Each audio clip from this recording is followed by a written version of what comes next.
Gangsta rap alive and well, with many artists maintaining their ties to street gangs despite having mainstream success. And this is not just the East Coast, West Coast feuds that we know of from the early 90s. These artists are reflecting what they see on the streets, not only in their music, but sometimes their personal lives as well. Lisa Evers joining us now to break it all down. Lisa. Good evening. Well, Allison and Antoine, hip-hop, as you know, has grown into a multi-billion-dollar entertainment industry and given economic power to those who've been left out of the American dream. But now some are wondering if the line between gangsta rap and gang-affiliated is way too blurred.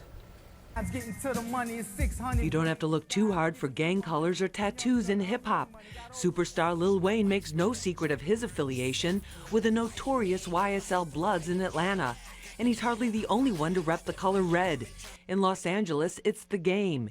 Even R&B singer Chris Brown is often seen in red.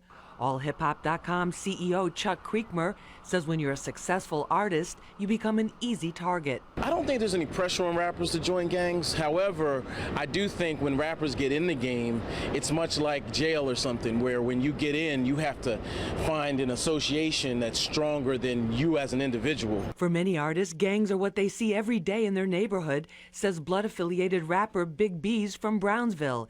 He's finding the rap game is better than the trap game and is celebrating having his first video called Herd Flow on MTV. I had the bandana on in the video, you know, that just symbols where I come from, you know what I mean? Like, blood is like brotherly love overriding our depression, so it's like, you could look that up, like, you know what I mean? When I was about 13, 14, 15, one of my friends, he was blood, he turned me blood, and I was blood since. The Crips have their own representation, with the most famous being Snoop Dogg, who's now so mainstream he does Super Bowl commercials. But up-and-coming Hot Boy rapper Bobby Shmurda is not so lucky. He's behind bars on murder conspiracy charges.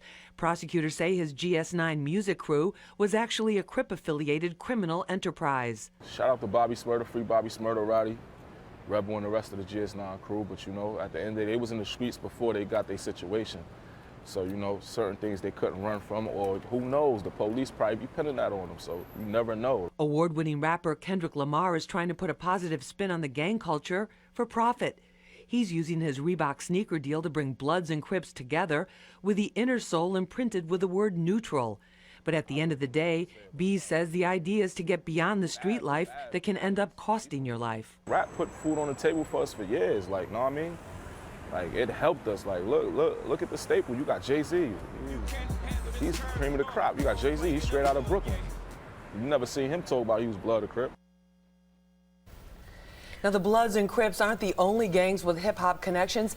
Many cities have their own localized crews with the aspiring rappers that they support, and the up-and-coming generation often prefers to come up with their own names for their street organizations.